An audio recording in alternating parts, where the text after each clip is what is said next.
Marvel's What If Season 3 has wrapped up, concluding 3 seasons filled with endless possibilities in Marvel's animated multiverse. And when I say endless, I mean somewhat endless. We will be answering questions like what transpired in these concluding episodes. How do they pave the way for Fantastic Four, First Steps, Avengers Doomsday, and Avengers Secret Wars? What other alternate realities were hinted at in those fleeting moments that were omitted from the series? And ultimately, what is the fate of this series? In this video, I will provide a brief recap of the final season and analyze the significant implications of its conclusion. Marvel's What If started as a simple anthology series exploring various universes. It culminated in the revelation that all these narratives were interconnected through the actions of a compassionate watcher, Uatu, who intervened in the lives of Marvel heroes to form the Guardians of the Multiverse, led by Captain Peggy Carter. This narrative continued into Season 2, which concluded with the return of the tragic character from Season 1, Strange Supreme. We discover that he had been capturing universe destroyers in his Sanctum Infinitum, intending to use them to resurrect his original, now lost universe. Captain Carter joined forces with newcomer Kahhori from Season 2 to defeat Strange, arming themselves with an outrageous assortment of Marvel art. Season 2 wrapped up with the Watcher revealing to Captain Carter the multiverse, as depicted at the end of the Loki series, visualized as a twisted tree of timeline. Season 3 consists of 8 episodes, a blend of imaginative concepts and team-ups that ultimately aim to address the Watcher's repeated violations of his sacred vow to remain uninvolved alongside Captain Carter's unwavering loyalty to him for doing just that. Season 3, Episode 1, What If the Hulk Fought the Mech Avengers? In this episode, we delve into an alternate reality where Sam Wilson encounters Bruce Banner and helps him confront his fear of the Hulk within. This interaction prompts Banner to separate from his Hulk persona, inadvertently igniting a gamma war on Earth. As the Hulk's monstrous form multiplies into a legion of colossal kaiju, the Avengers respond with their own massive mech suits, drawing inspiration from the Power Rangers. The original Avengers fall, making way for a new lineup featuring Sam Wilson, Monica Rambeau, Bucky Barnes, Lord Spectre, Alexei Shostakov, Red Guardian, Melina Vostokov, Shang-Chi, and Kia.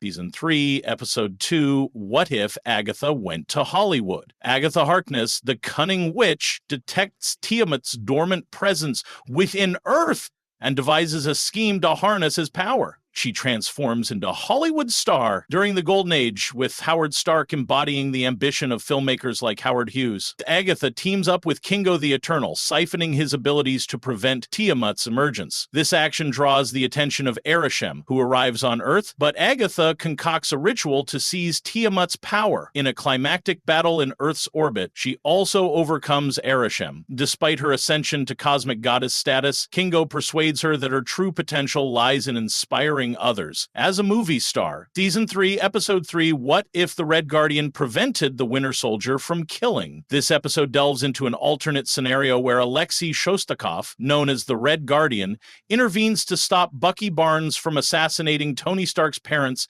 Howard and Maria, in 1991. This unexpected twist sparks a partnership between Alexei and Bucky, reminiscent of iconic duos like Thelma and Louise or Fear and Loathing in Las Vegas. As they evade Bill Foster and Ranger Morales, they uncover that the Rook, the individual responsible for betraying Howard Stark to the Russians, is none other than Obadiah Stane. This revelation hints that Obadiah Stane may have played a role in the conspiracy within the live-action sacred timeline. Ultimately, Red Guardian finds his place among the Avengers in the present day. Season 3, Episode 4, What If Howard the Duck tied the knot? In a wildly outrageous continuation of Season 1, Episode 7, Thor's Party on Earth, this episode brings back Darcy Lewis and Howard the Duck, who are now married and have somehow welcomed a baby egg into their lives. With the egg's arrival coinciding with the convergence, it becomes the target of numerous MCU characters, including the Grandmaster and his followers, Malekith and his Dark Elves, Laufey and his Frost Giants, Zeus, Thanos and the Black Order, and even some Skrulls. The chaotic pursuit culminates on Jotunheim, where the pandemonium results in their clumsy daughter Birdie hatching from the egg. Season 3, Episode 5, What If the Emergence Destroyed Earth? In this episode,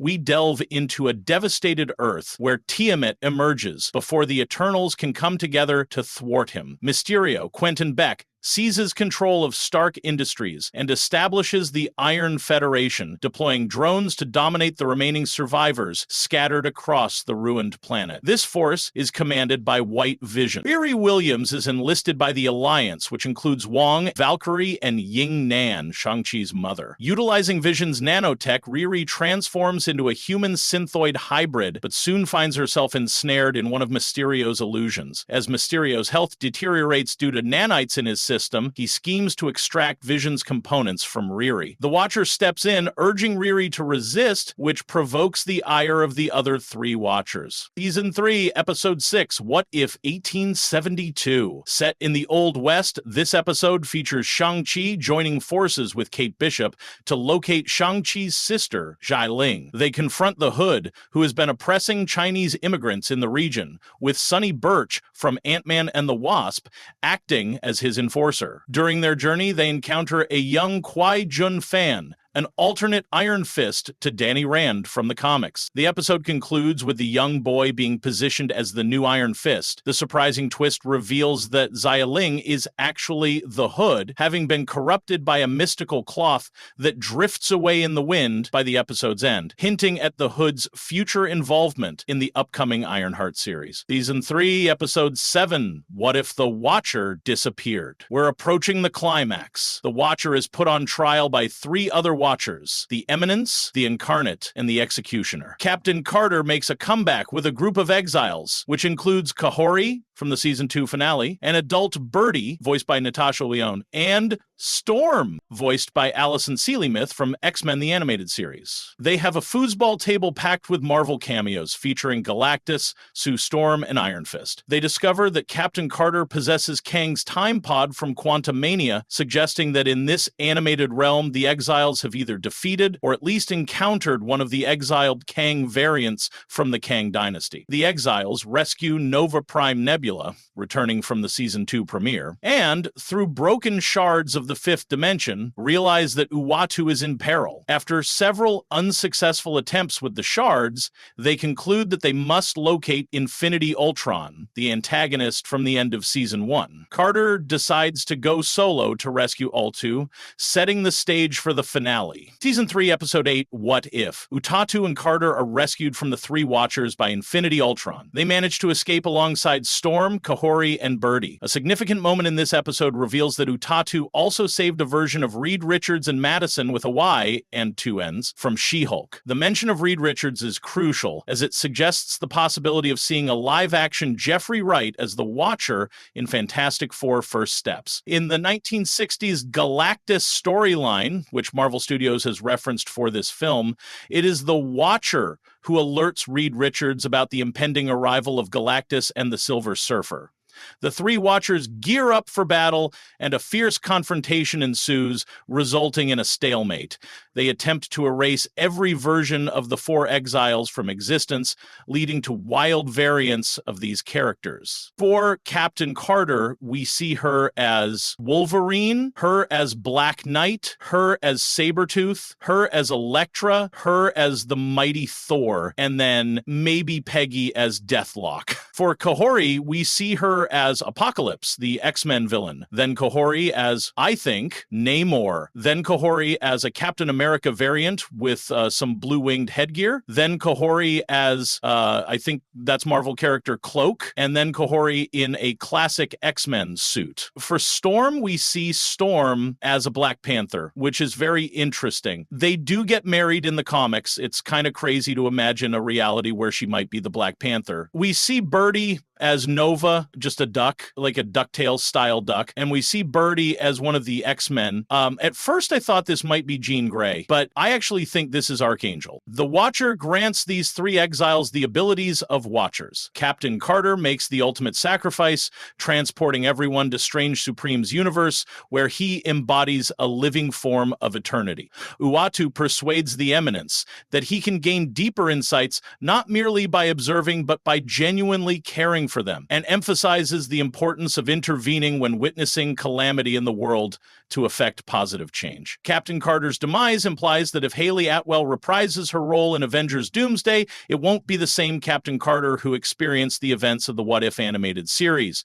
The connection we might see from the series in Fantastic Four, First Steps, Doomsday, and Secret Wars could be Jeffrey Wright portraying a live-action version of the Watchers from Guardians of the Galaxy Volume 2.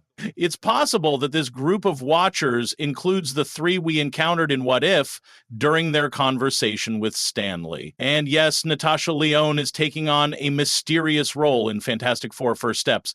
I sincerely hope it isn't Birdie. It would feel rather strange to introduce Howard the Duck and Darcy Lewis's child in this alternate universe version of the Fantastic Four film set to release this summer. The finale concludes with the Watcher providing narration over a montage showcasing various hypothetical Marvel scenarios that never received their own episodes.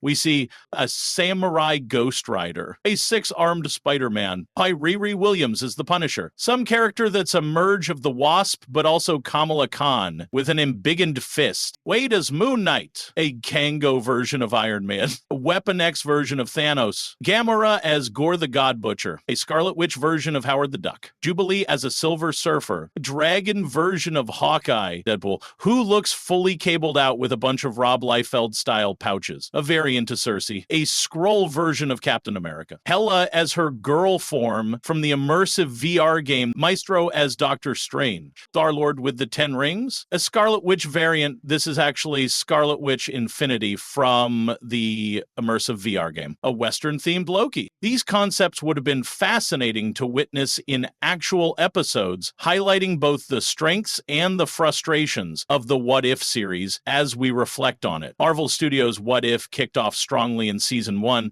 but Seasons 2 and 3 appear to falter, featuring a mix of a few standout episodes alongside numerous overindulgent plots and unnecessary team-ups. In Season 3, we saw a focus on the lesser-known characters from Phases 4 and 5, who seemed to be the ones Marvel's executives casually allowed the writers to experiment with, indicating, feel free to play around with these, we're not concerned if they get altered. Similar to the comics that inspired it, the animated What If series thrived, in my view, when it embraced specific, definitive scenarios involving Marvel characters. What if T'Challa was mistakenly abducted by the Ravagers instead of Peter Quill? What if Hank Pym never moved on from Janet's disappearance? What if Christine Palmer was the one in the car accident instead of Stephen Strange, prompting him to use the Time Stone to save her? What if a zombie virus swept through the MCU we know? However, in Seasons 2 and 3, it felt as though Marvel Studios instructed the What If writers to expand the universe with their imaginative team-ups and genres, then reverse-engineered the story to fit those ideas. Nebula as a Blade Runner Nova Corps member, a Die Hard in Stride episode set in Avengers Tower with Happy Hogan, 1602 Avengers, Mech Avengers, a classic Hollywood musical featuring Agatha and Kingo, and a 1872 Old West scenario with Shang-Chi and Kate Bishop. As we navigated through these various genres, it became challenging to pinpoint the specific pivotal moment that naturally led to each alternate reality. Perhaps these genres were exactly what you were hoping for, and this approach resonated with you. If that's the case, fantastic. I don't want to diminish your enjoyment. It just seemed that in Seasons 2 and 3, they opted for narrative shortcuts that were not present in Season 1. They began pairing everyone with each other, amplifying everyone's abilities without restraint, while leaving some incredible storylines behind. But that is just my opinion on this season. I want to hear from you. What was your favorite episode, and what was your impression of What If? Overall, comment down below, leave a like and subscribe. But as always, I'm Andrew. Take care.